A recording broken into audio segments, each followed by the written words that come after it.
तो बच्चों इस वीडियो में हम लोग डिस्कस करेंगे electric potential due to uniformly charge disc of radius r, है ना। Uniformly charge circular disc of radius r एक बहुत ही थिन पतली डिस्क है और उसके पूरे एरिया पे चार्ज डिस्ट्रीब्यूटेड है यूनिफॉर्मली।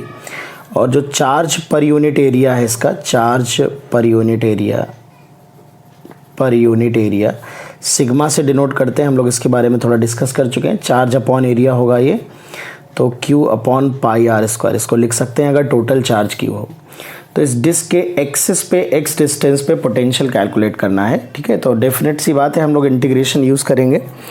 तो जब भी हम लोग डिस्क में एलिमेंट मानते हैं, इलेक्ट्रिक फील्ड के कैलकुलेशन के वक्त हम पढ़ा चुके हैं कि इसका जब हमने इलेक्ट्रिक फील्ड कैलकुलेट किया था तो जिस तरह से एलिमेंट लिया था हमने r रेडियस पे dr थिकनेस का जो एलिमेंट लिया था, ये एलिमेंट लिया था r रेडियस पे dr थिकनेस का। तो उसी तरह से यहाँ पर भी एलिमेंट मानेंगे बेटा, r रेडियस पे dr थिकनेस का एलिमेंट मानेंगे।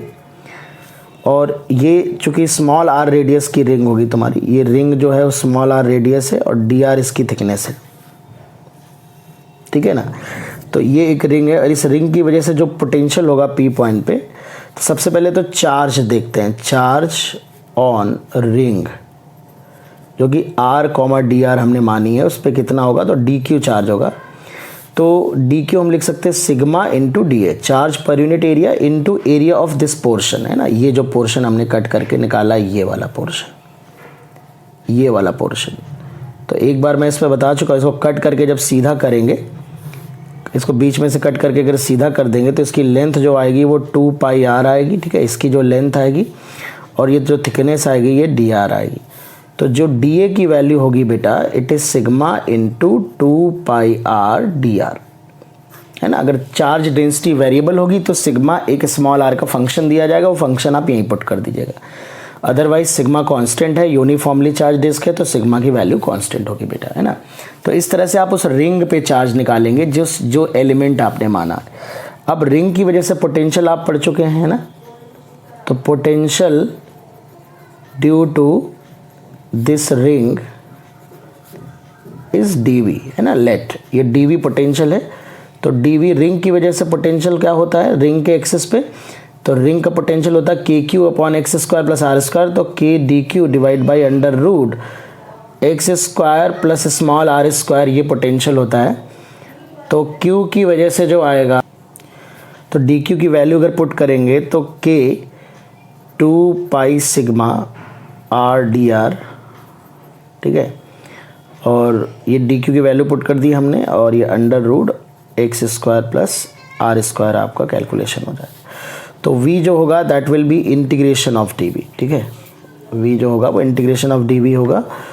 तो K को 1/4 पाई एप्सिलॉन नॉट लिख लेंगे, तो 2 पाई से 2 पाई कट जाएगा, that is sigma by 2 epsilon naught r dr divided by under root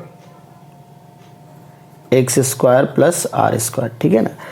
तो ये कैलकुलेट होके आ जाएगा। अब इसे बेटा हम अगर sigma by 4 epsilon not common ले लें तो ऊपर आएगा 2r dr, ठीक है। 2 से नीचे मल्टीप्लाई कर दिया, और ये under root are square plus x square आएगा, ठीक है। और लिमिट कहाँ से कहाँ जाएगी, सबसे छोटी रिंग जो होगी वो 0 रेडियस की होगी, और सबसे बड़ा एलिमेंट जो बड़ी रिंग होगी वो कैपिटल R रेडियस की होगी। तो 0 से कैपिटल R लिमिट होगी।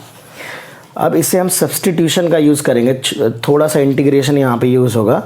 अगर हम x square plus r square को t मान लें, तो x तो कांस्टेंट है, तो r वेरिएबल है यहाँ पे, तो 2r dr ये हो जाएगा dt। तो 2r dr को मैं dt लिख सकता हूँ, और ये t टू दी, ये t है अंदर का, t की पावर 1/2 है। तो यहाँ से v की वैल्यू आ रही है सिग्मा बाई 4 एप्सिलॉन नॉट, ये dt है, और ये t की पावर 1/2 हो जाएगा। तो t की पावर -1/2 हो जाएगा, जिसका इंटीग्रेशन आएगा t की पावर -1/2 प्लस 1 अपॉन -1/2 प्लस 1, ये 4 है बेटा। तो v आ जाएगा यहाँ से, देख लीजिए, तो v आ जाएगा यहाँ से सिग्मा बाई 4 एप्सिलॉन नॉट, और ये 1/2 नीचे आएगा तो 2 हो जाएगा, और ये अंडर रूट t आएगा। तो t की वैल्यू वापस पुट कर देते हैं, मैंने लिमिट चेंज नहीं करी, सिंपल तरीके से कर रहा हूँ। तो t हमने माना था अंडर रूट टी है तो टी माना था x square plus r square. Upper limit है कैपिटल आर, लोअर लिमिट है ज़ीरो। ठीक है, ज़ीरो से कैपिटल आर था ये हमारा इंटीग्रेशन। यहाँ लिमिट्स मैंने थोड़ी देर के लिए छोड़ दी थी। ये लिमिट्स क्योंकि मैंने जो लगाई थी वो लिमिट स्मॉल आर में थी। ठीक है, तो मैं जब स्मॉल आर में लिख ले रहा हूँ तो फिर से लिमिट वही है, वरना लिमिट्स चेंज करनी पड़ेंगी। तो सिग्मा बाई 2 एप्सिलॉन नॉट ये ब्रैकेट में आएगा under root are square plus x square, है ना। ये स्मॉल आर की वैल्यू कैपिटल आर रख दी, तो ये x square plus capital r square, x square plus capital r square minus zero रख दोगे आर की वैल्यू, तो under root x square x हो जाएगा। ठीक है, तो इस तरह से जो पोटेंशियल आ रहा है बेटा वो sigma by 2 epsilon not bracket में under root are square plus x square minus x, ये पोटेंशियल आता है डिस्क की वजह से, ये पोटेंशियल आता है। ठीक है, तो इस तरह से आप इसको रिंग लेके इंटीग्रेट करेंगे। तो ये प्रोसेस है, इसको आप बस एक दो बार प्रैक्टिस करेंगे आपको समझ आ जाएगा। ठीक है, जेईई में प्रूविंग नहीं पूछेगा, इसका एप्लीकेशन जेईई में आपसे आएगा। ठीक है, और बस प्रूविंग इसलिए है कि अगर बोर्ड में आपसे पूछ लिया गया या बोर्ड के सिलेबस में अगर हुआ तो पूछा जा सकता है, तो आपको प्रूविंग पता होनी चाहिए। ठीक है ना। इलेक्ट्रिक फील्ड भी कुछ मिलता जुलता है, तो मैं याद दिला दूं, ये फॉर्मूला अक्सर भूल जाते हैं लोग, तो ये यार ये याद रखना तुम। तो इलेक्ट्रिक पोटेंशियल का कुछ मिलता जुलता है, तो इलेक्ट्रिक फील्ड का फॉर्मूला ये था x square plus r square, ये इलेक्ट्रिक फील्ड आई थी और ये पोटेंशियल आ रहा है। ठीक है ना, तो कुछ सिमिलर रिजल्ट बेटा आ रहा है, तो इसे आप याद रखिएगा। इसका जो पोटेंशियल का ग्राफ बनता है वो कुछ पोटेंशियल का ग्राफ इस तरह का बनता है ना, ये इस तरह का ग्राफ, एक कस्प टाइप पॉइंट आता है यहाँ पे, मतलब ये इनफाइनाइट स्लोप तो नहीं होता है, ऐसे कहना चाहिए मुझे, ये ऐसे है ना, इस तरह से v वर्सेस x, मतलब दोनों तरफ अगर यहाँ डिस्क ऐसे रखी है तो इधर भी पोटेंशियल होगा, इधर भी डिक्रीजिंग होता है। डिस्क के सेंटर पे पोटेंशियल मैक्सिमम होता है, तो पोटेंशियल जो सेंटर पे होगा x इक्वल टू 0 पे जो पोटेंशियल होगा, अगर आप देखें तो x0 तो ये sigma r by 2 epsilon not होगा। यही हमारा डिस्क की वजह से मैक्सिमम पोटेंशियल होता है बेटा। ठीक है ना, सबसे ज़्यादा पोटेंशियल डिस्क के सेंटर पे होता है डिस्क की वजह से, और जैसे जैसे आप डिस्क से दूर जाएंगे पोटेंशियल घटता चला जाता है, डिक्रीज़ होता चला जाता है। तो ये डिस्क की वजह से पोटेंशियल है जो आप कैलकुलेट कर सकते हैं। ठीक है, तो इस मेथड को बस आपको समझना है। डिस्क की वजह से जब भी आप कैलकुलेशन करेंगे तो एक स्मॉल आर रेडियस का dr मोटाई का आप हमेशा एक रिंग मानेंगे, और उस रिंग की वजह से पोटेंशियल लिख के आपको इंटीग्रेट करना होगा। मेन होता है कि रिंग पे चार्ज कैसे लेना है, तो बार बार इसी तरह के एलिमेंट रिपीट होंगे। r और dr होगा तो इसकी लेंथ होगी टोटल 2 पाई r और इसकी जो विड्थ होगी वो dr होगी, तो 2 पाई r dr एरिया होगा into charge per unit area. ध्यान रखिएगा, जब भी नॉन यूनिफॉर्म डिस्ट्रीब्यूशन होगा चार्ज का तो सिग्मा एक चार्ज फंक्शन दिया जाएगा KR CR, तो यहीं रख दोगे तो ये फंक्शन बस बदल जाएगा, यहाँ पे इंटीग्रेशन में मैथ्स बदल जाएगी, प्रोसेस चेंज नहीं होगा। ठीक है, तो एक इस पे मिलता जुलता कुछ सिमिलर क्वेश्चन कर लेते हैं हम लोग,